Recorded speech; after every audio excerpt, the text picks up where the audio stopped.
Thank you. Mr. Young had served 80 years in the Marine Corps, but before continuing his commitment to service as a state trooper for the past 3 years,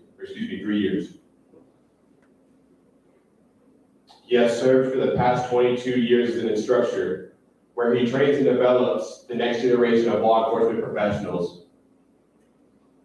His journey reflects on resiliency, discipline, and leadership, and today we'll share his inspiring story from military to law enforcement, along with the insights of perseverance and historical challenges faced by African Americans, and what it means to turn service into everlasting legacy. Please join me in a warm welcome to Aaron Young, Jr.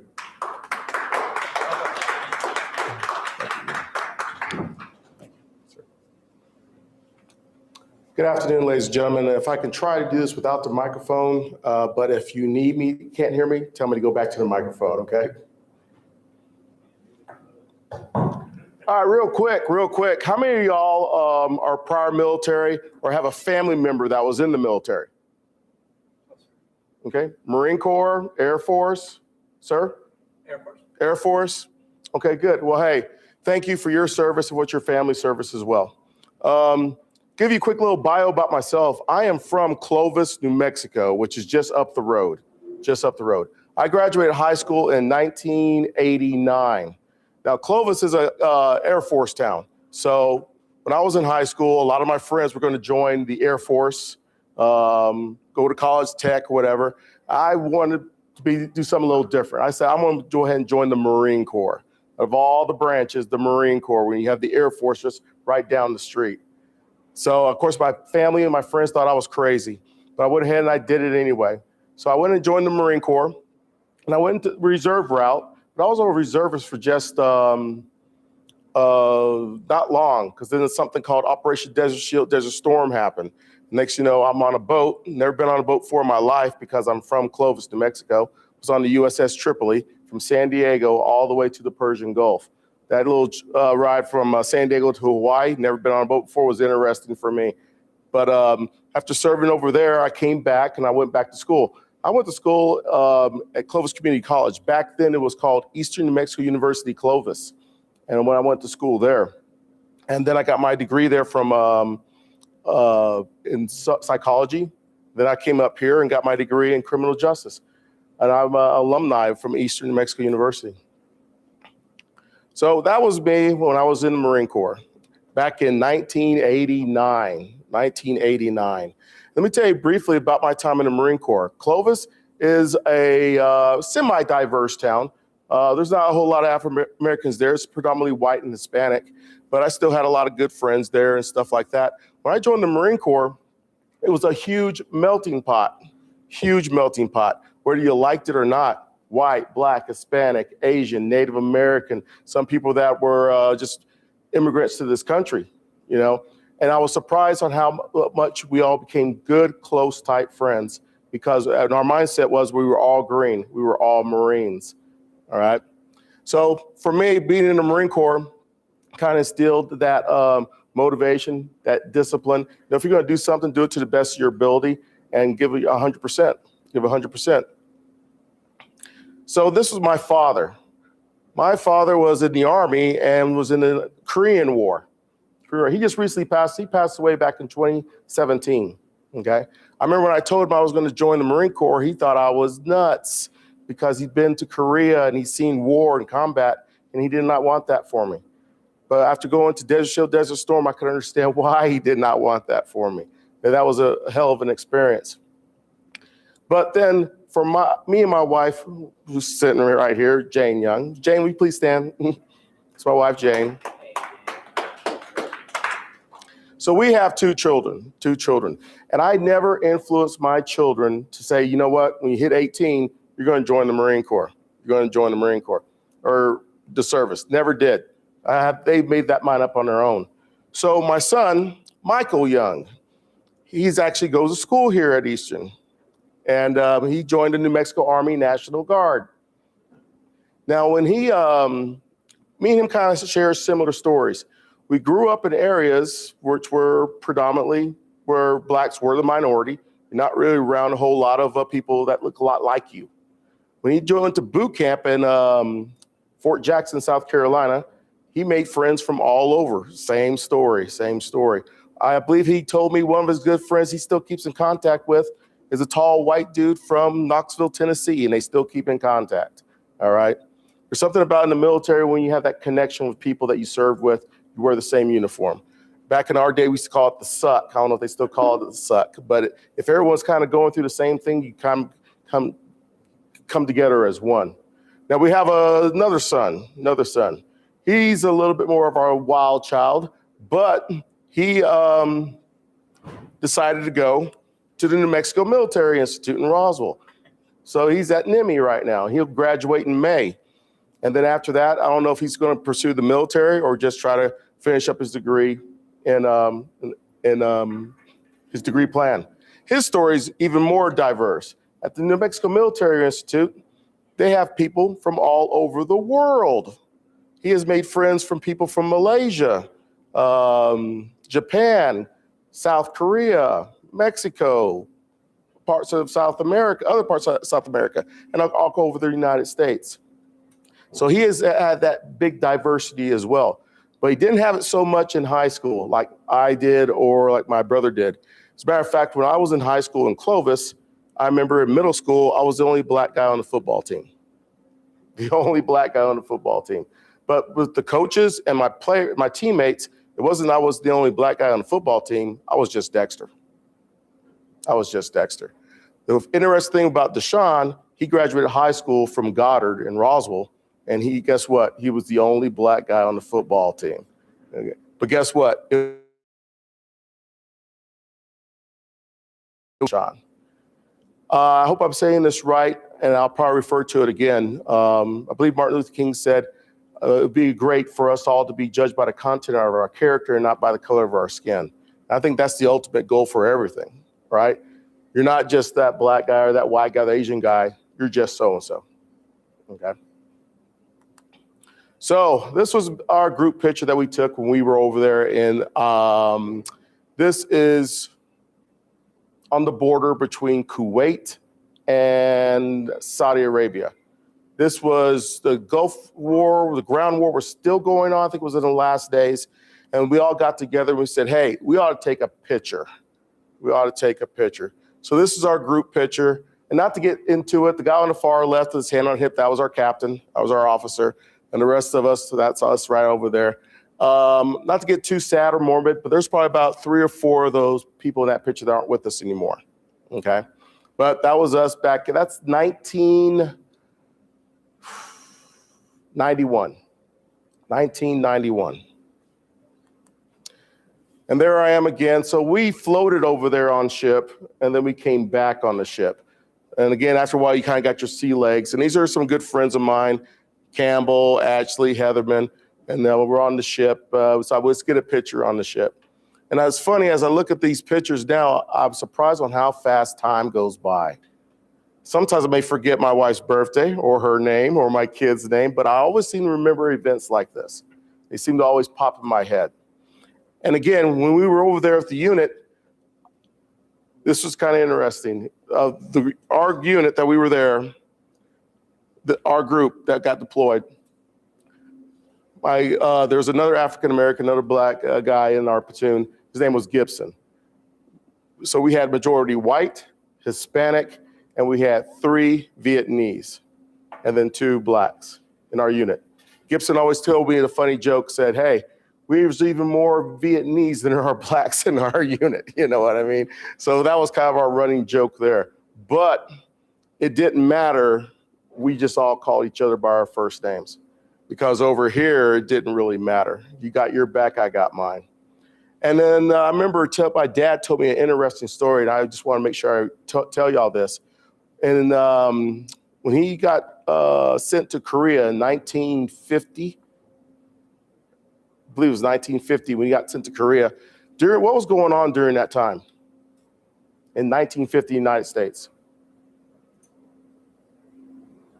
Civil rights? Okay, I'll throw you a bone. You said I don't expect a test, All right.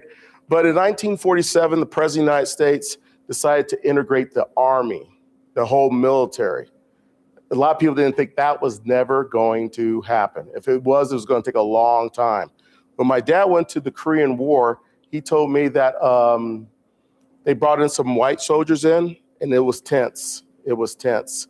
But then they all realized really quick, we're about to go to Korea, and those North Korean and Chinese rounds do not discriminate. We need to work together, okay? Now, of course, afterwards, they go to their segregated places, but during combat, they all work together for obviously goal to survive. And here, it was kind of the same thing, not as bad, but we were all a little bit more closer than other units. And of course, every Marine Corps, you have a Marine Corps ball, and we always celebrate it like it's a major party, So we always get together and put on our uniform. But then again, as you can see in a lot of these pictures, I'm usually the only black guy there. And tell you the truth, for the most of my life, whenever I had a situation where it was school, sporting events, military, I was kind of like one of the few black people there. But then at the same time, it didn't really matter.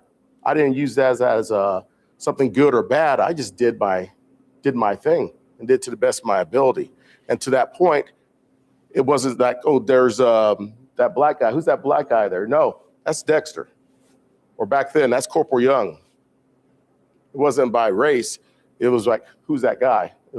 It's me. But at the same time, you got to earn that stuff, just like you have to earn anything. Put forth the effort, do your best to your ability. Whatever challenges there are, just keep fighting. Just keep fighting. Oh, yeah. So Michael, he's still in the New Mexico National Guard. Michael weighs about 100 pounds soaking wet. When he joined the Army, I know going on those long humps and stuff, they were hard on him. But guess what? What I liked about him is his resiliency, and he just keeps pressing on. All right. So on this one right here, I don't know if it will play. It's actually a video. Can that play? I think if you hit it at the bottom, it'll play thing. So he's in Albuquerque, so the elevation is obviously higher. So this was not a fun hike for them at all. But he took a video of him hiking, and he said something I thought was pretty inspirational and wanted to share it with you. You want to be a soldier? This is the way to go. You got to work in those hours. And you got to take what's yours. Do it for your loved ones. Do it for your country. I went through a lot. My feet are busted up right now. But I'm still moving. And I may be skinny. I may not have a lot of pounds on me. But if I'm able to do it, so can you.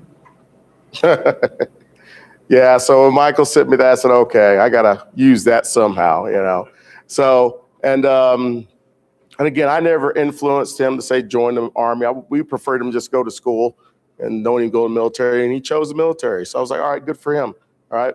And he's going to school here, and he's currently right now, he is in Santa Fe, and they're doing training right now.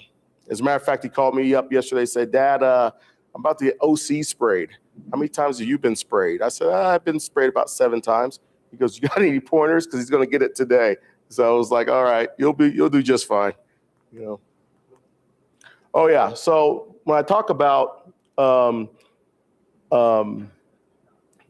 being in a group of people and not so much about race and stuff, back in those older photos I had, or some of the Marines that I served with, I've known these guys since the early 90s, and we still get together and have reunions. This was I think we were in Dallas. We had a reunion in Dallas, and I've known these guys for about 35 years. We still keep in contact. We still get together. Now, when you folks here graduate and y'all have your alumni and y'all come back to school and visit, you'll be surprised how you still keep in contact. You'll still have that group of people, even after you've gone on and lived your own lives. And I highly encourage that when you have those opportunities, take advantage of it. Take advantage of it. Life is too short and death is too long. So definitely get together and kind of reminisce. So this right here, I mean, these are old buddies, and every one of them has a story. Every one of them has a story. And for me in this picture, that's just Dex.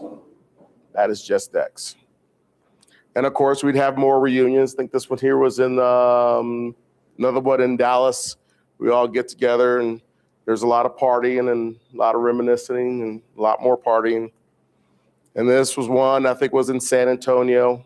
And then we all got together, and we all get together with our wives and all that stuff. We all reminisce.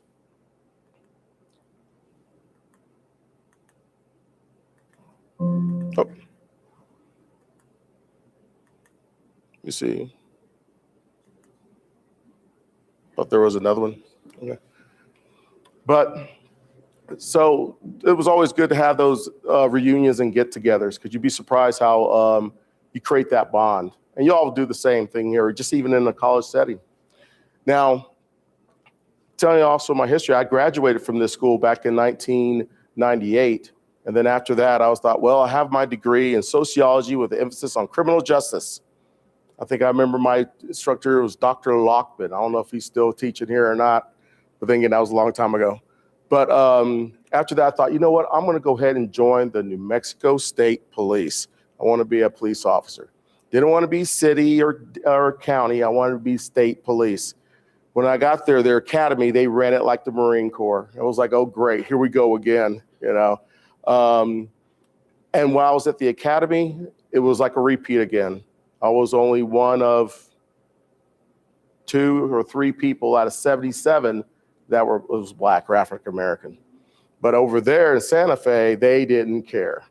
They didn't care. They treated us all like garbage, you know. But when I graduated State Police Academy, I actually did some research. And when I hit the road, I found out that I was, at that time, was one of 5 Black state police officers in the state. One of 5. I'll tell you a funny quick story. When I was a state police officer, I pulled over this person, and he was Black, and I wrote him a warning, and he tells me, he goes, "Can I shake your hand?" I was like, sure, why? I've never seen a Black state police officer in New Mexico. So I was like, okay, no big deal, no big deal. And then after the state police, I think that's, oh, that is it. I thought there was more on there. That's fine. So then after state police, I started working at FLETC, which stands for the Federal Law Enforcement Training Center, and that's in Artesia, New Mexico. It is the 2nd largest federal academy in the United States. Right down there, we have a lot of different uniform law enforcement agencies. And I've been an instructor, like Donovan was talking about, for about 22 years. How many Black instructors do you think are at the Federal Law Enforcement Training Center? At FLETC alone. Throw me a number, ma'am. Yeah, you. How many do you think are at FLETC? 2? 1? How many do you think, sir? I'll go 3. 3? 7? Okay. As of right now, there's 2 on the FLETC side of the house. Our student population right there, when you talk about, you know, Border Patrol and other agencies, we probably have about 1,400 students there right now. So it's gotten pretty big.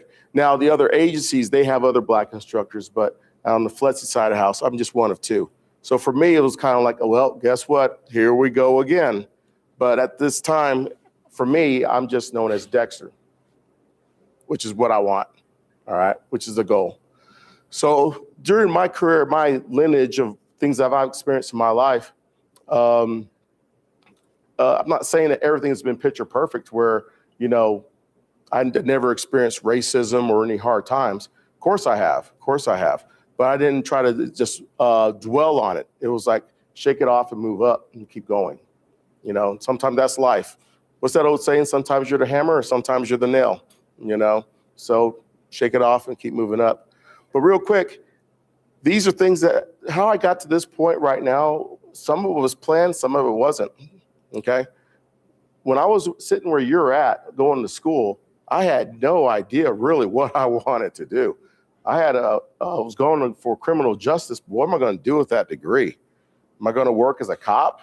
Do I want to go work for the FBI? What's my plan? I really didn't know what I was going to do. For you students here, sir, what's your major? Secondary history education. Secondary here. Donovan, what's yours? Cybersecurity. Ma'am, yours? Ma'am, yours?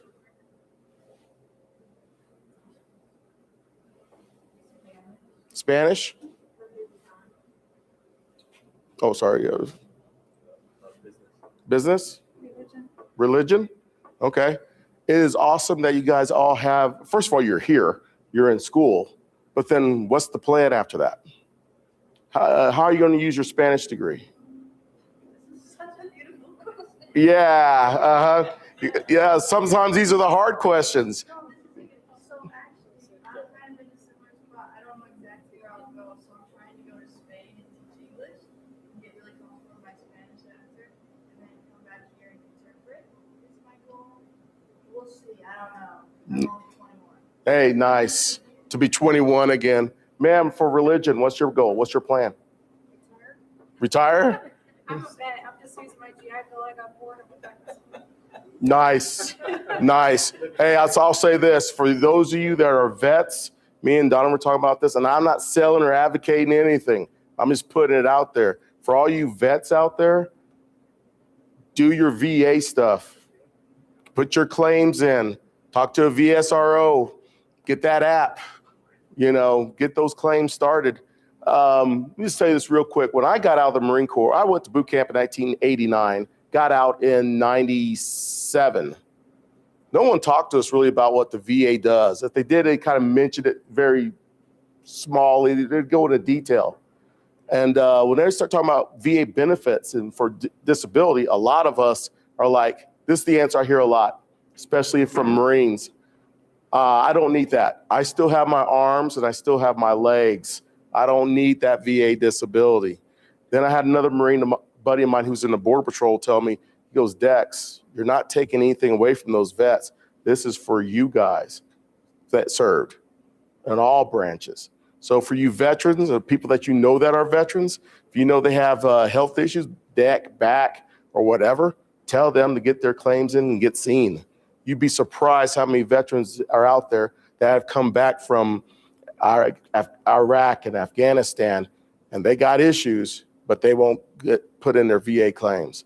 And that's a shame. That's a shame. But we were talking earlier, they are doing better about educating people about it, which is a good thing, But again, going back to you folks, you got the time, you want to come back to school? Awesome. What are you learning in religion? World religions and then some theology kind of stuff. But it's not just theology or anything like that. It's learning about the whole world, which is what I was curious about because I've traveled the whole world being military. I'm fascinated why people believe what they believe and what they believe in. So religion was kind of an interesting thing to do because I've lived in Muslim countries and all over the place. How many of you ever heard that old saying, at parties, you don't talk religion and you don't talk politics? Why? Because everyone has their own different opinion and views, right? But hearing that right there, you kind of get to understand why people believe the way they want to believe, which is good. How can I help you in the world? Get in those conversations without making it a debate. So I literally listen to people to learn from them, not to debate them and try to tell them that they're wrong. Yes. So I've talked to religion to a lot of people. Nice. That's awesome.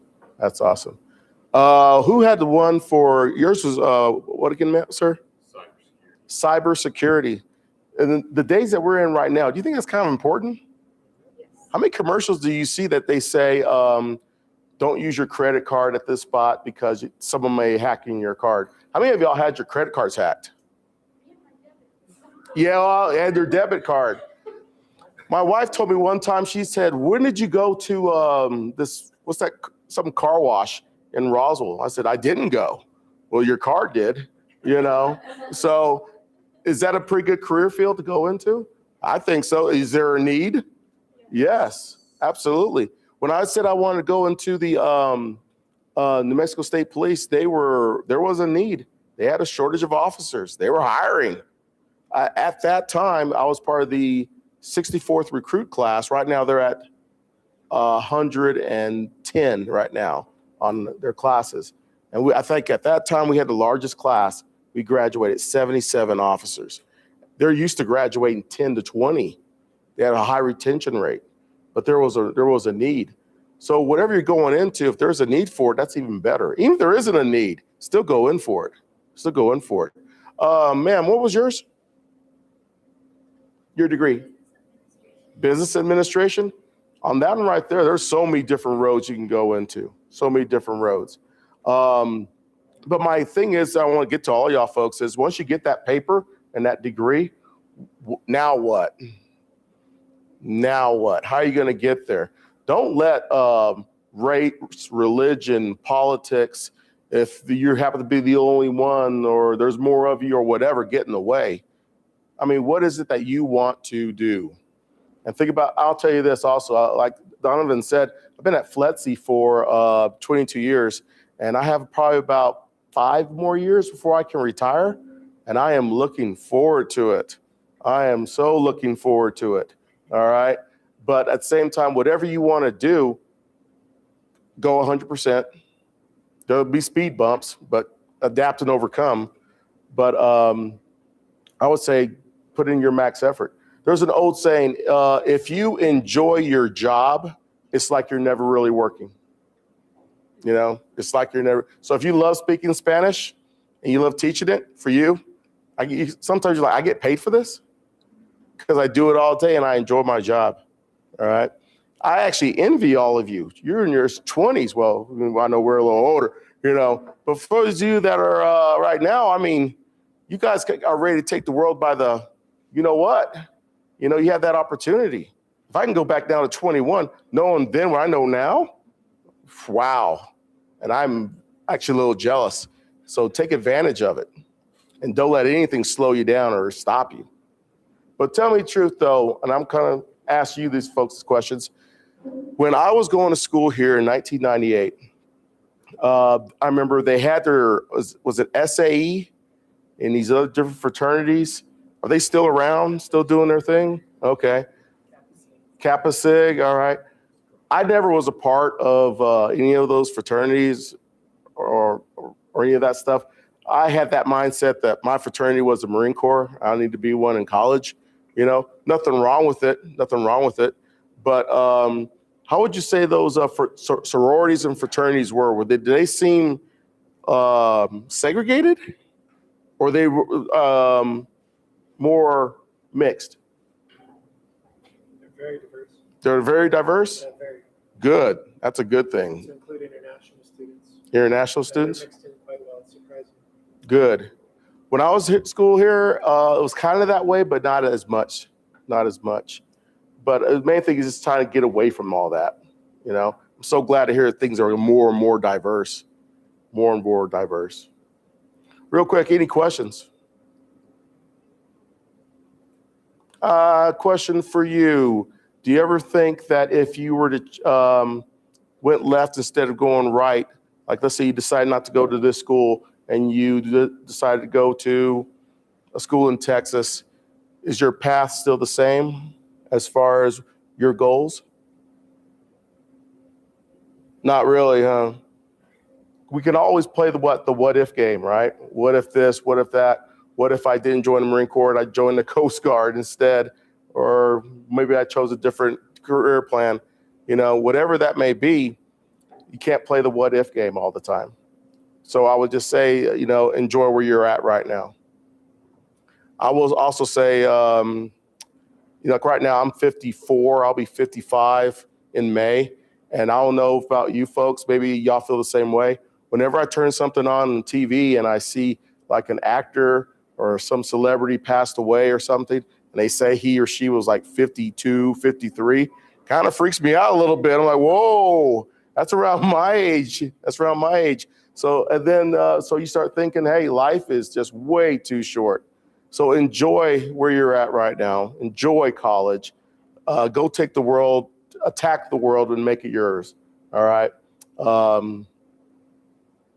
And I'm jealous of where you're at right now. But I would love for y'all to be in the position where I'm at now, to where you do a job that you're enjoying and you're close and you can see retirement. You can see retirement.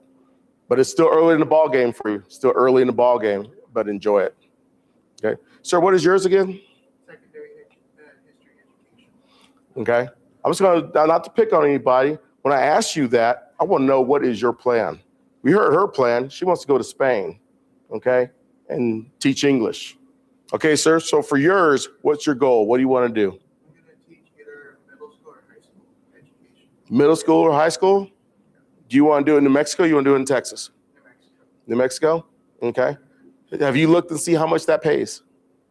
Sometimes. Okay. All right. So, hey, I mean, you know what? Seriously, a lot of y'all might be thinking about, hey, this is what I want to do. I don't care what it's like. Find out how much stuff that job is worth. How much do you get paid? But then again, some people, it's not about the money. It's not about the money. It's about the work, and they enjoy the work. Okay. All right, ma'am. What's your goal?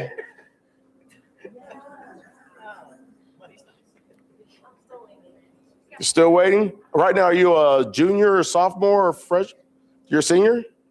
Okay. All right. Hey, you, not to say that, hey, you're on the clock. Let's just put it that way. You're on the clock, but you still have time. You still have time. All right. And sir, what do you do? I don't know. Yeah. I'm actually I'm a film major here, and some graphic design and minor in management. Okay. What's your goal when you're done? Well, there's two that I'm kind of lining up. One, I like to work with the State Department, and also the military has a small niche, kind of, they call it entertainment liaison. Mm-hmm. This is basically the Hollywood needs assets from the military, all forces, services, and they're the middleman that allows that to happen, to use military assets to work down in Hollywood. Nice. And that's one of them. The other one, State Department, they have an art program there, because part of the department states not just cultural diplomacy, but also arts, the American arts. So they have a arts tech media part of it. Is that on the GS scale pay level? I think so. Okay. Yeah. And then the third part, maybe one day become a TikTok star. Be a what? Be a TikTok star? Okay. That's plan C. I'll follow. Hey, I am so sorry. I don't have a TikTok account. I get the ones, people will send me stuff on TikTok, and I gotta get the app, blah blah blah. But some of that stuff does seem kind of funny. And on that note, I actually know your son. You know my son? He's working my film too. Oh, is he? Okay. So y'all went out to, Yeah. okay. Nice. Good. He was my police officer. One of my scenes. Michael. And I know you should have, I was looking for costumes for him. You should have told me that you're dad. Yeah. Man, Yeah. He I think this one favors me a little bit more. okay, got it. And Michael favors his brother. So. The good side. Oh. Okay, we're almost getting ready to wrap this up, but sir, what's your lot in life? I was active duty Air Force, 24 years, 7 months. Mm-hmm. Travel the world, have fun. That's my bride right here. Oh, okay. So, I retired about 2 years ago. Applied for a bunch of jobs in industry, mostly Department of Defense contracts, mostly very, very, very good money. Mm-hmm. All of them come with 60-hour weeks, 2 cell phones, the beach house you finally afford, and a divorced wife to use it with. Right? So the work-life balance started really paying attention after 25 years of not having one. I started a doctorate program to use my GI Bill to offset my income, Mm-hmm. not to teach, just to offset my income. So I'm now finishing my doctorate of business. And then a teaching job fell in my lap. So I teach business. So it seems like you're business majors. It makes me happy. So I Nice. teach the policy strategy capstones and the bachelor's level, the master's level. I teach global business and small business management, entrepreneurship. We own a small business. Oh, nice. I teach a bunch. I have like 9 or 10 different classes over there. Oh, that's This one, awesome. so I've been teaching now 2 years. He's the only one with practical knowledge and who has done business overseas as well, so he's a good Sorry, guys. Well, no, so it's just the difference of being a PhD. I mean, you learn a lot, an inch wide, a mile deep of information. Yeah, You know what I mean? It's Right. A master's, you're probably a mile wide and maybe a couple feet deep. I have a DBA. It's a little bit different. It's a doctorate of business administration. It's a practitioner's degree. does it feel good to be able to pass your knowledge on to the next? It's cool. Yeah. I did vocational training in the military for a couple Yeah. years. So I can't yell at them. I can't make them do push-ups. There's no hierarchy. There's no chain of command to say shut up and color, embrace the suck. So it's a learning curve. But watching the light bulb turn on, I gotta admit, it's very enjoyable. Well, where I work at, we can make them pay, Yeah. and make them suffer. Let them enjoy the suck. But at the same time, it's the same thing. I love it, seeing the light bulbs come on, and when they get it, ma'am, what is your your major? Forensic science. Forensic science. What do you want to do, ma'am? What if I'm a forensic pathologist, medical examiner, or forensic investigator? Okay, so who you want to work for someday? I was thinking of starting in Albuquerque at the labs, like right off of like 25, starting to go there first. Okay. Like learning from them first, get experience there, and then try to move outside of the state. What's the starting pay in that job? It's like 17 something last I checked, but I think it's going up. Okay, what's your name, ma'am? Bailey. Don't know who Bailey is. First time I met her, just happened to ask her. She has a plan. And y'all could do the same thing. I highly recommend doing your research and have a plan. Because you folks, I mean, you'd be surprised. School will be over just like that. And then welcome to the real world. The real world. Okay? But with that said, and kind of going on with the main topic, for me, being an African-American man, growing up in Clovis, New Mexico, was in the Marine Corps, was a New Mexico State police officer, an instructor at the Federal Law Enforcement Training Center. By and large, minorities, I was pretty much one of the few African-Americans in the majority of those things. Now, with that said, I will give one thing to think about. Why is it you think I'm probably one of the few African-Americans? Think it has something to do with race? What's your job? I'm sorry? What did you do in the Marines? Motor trans. Just being in the Marine Corps, period. Why do you think that there was only a few? Or in all those things I just said? Had to do something with racism? I'll throw you a curveball. How about your area where you live at? In Clovis, there's some black folks there, lots of African Americans, but not a huge population. Okay, that's why when you go into the military, this place, there's more diversity, and there's more. When you go to schools like this, you see a little bit more diversity, and diversity is a good thing, a really good thing. My friends that were Hispanic in the Marine Corps, you know what they called me? Joven, which is just Spanish for young. So, that was it. So that was always all good. All right. Any other questions or concerns? Any alibis? Yes, ma'am. Okay. What piece of advice would you give to someone who doesn't know exactly what you're doing? You said it's like a good thing to not know exactly what you're doing. Would you be like, kind of like get it together? Now, the question was, and I didn't mean to sound like, man, you people need to get your head out. You guys are running out of time. You need to get it together. No, I would say it's always good to have a plan. Have a dream. What is it you want to do and follow that dream? But then again, always have a path. How do I get there? How am I going to get there? Do I have to have a bachelor's? Do I have to have associates? Who's going to hire me? Where can I go? What's their requirements? Do I have to have some OJT? Main thing is have a battle plan. How many of y'all have taken classes out here and you thought, okay, this is what I want to do, and then you realize, nah, I think I'm going to change. Yeah, I wanted to go into psychology, and then I actually did a ride along in Clovis at one of the mental health places. Then I realized, no, I don't think I want to do that. Let's try criminal justice. And you start talking law enforcement. Then that got my goat there, and I enjoyed that. Okay, but definitely have a plan. Have a plan. You still got time. But I just want you to kind of get the wheels going a little bit. And just to say also that, you know what? Don't let race, religion, politics get in your way. Don't let any of that get in your way. Because at the end of the day, you know, are you happy? And a lot of times we control our own happiness. We control our own happiness. All right. But definitely have a plan, have a plan, have a plan. All right. And enjoy where you're at now, because there's a lot of people that would love to be in your shoes, but just can't go to school for whatever reason. And you're here. So enjoy it. Enjoy it. All right, I got one last one. Ma'am, what is your deal?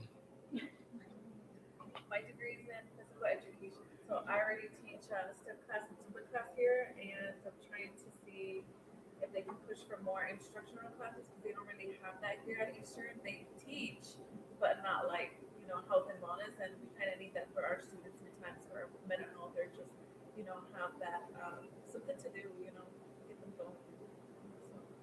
So you teach physical education?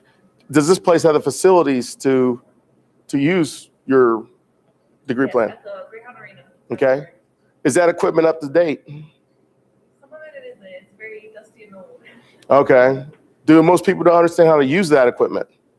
No, kind of like pushing it through. A lot of them don't know what it is, so I kind of have to like explain it to them, or, you know, go to the athletic department, see if they can put some upgrade, because it's been there too long. Right. I bet you some of that equipment was there when I was here, Yeah, you know? it hasn't been touched. Yeah. So how are you going to motivate people to go over there and use recruit your services? I just been telling them the times I have it and see if it works with their schedules. Some are in the afternoon, some are in the morning, depending, like, you know, what days they feel like working out. Are they morning people or afternoon people? And then just pushing, trying to get the amount of students to go to my classes, which I think that's what will help the athletic side, to let them know that, okay, now we have these many people starting to come to my class, so I'm gonna need the equipment now. Good. Good. Nice. Nice. Very nice. All right. Hey, folks, I got to say, y'all been great. I've enjoyed this. It's good. Salud. It's good always interested being able to tell your story, you know. And, you know, my story with the military, law enforcement, where I'm at today, my family. I really appreciate you all having me here to actually share that. And I really do thank the Multicultural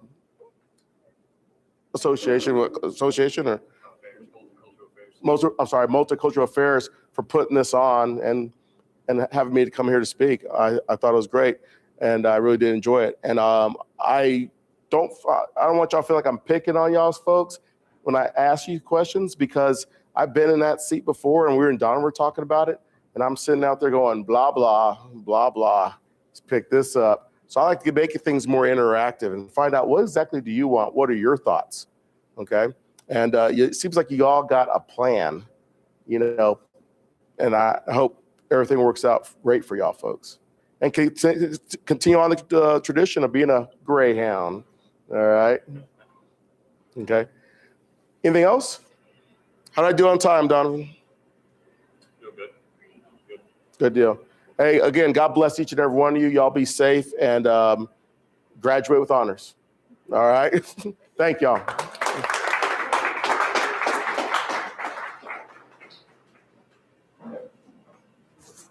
All right. I'm gonna give one last call, and then if you want to take a photo, we all do there. Yeah, sure. It was a pleasure working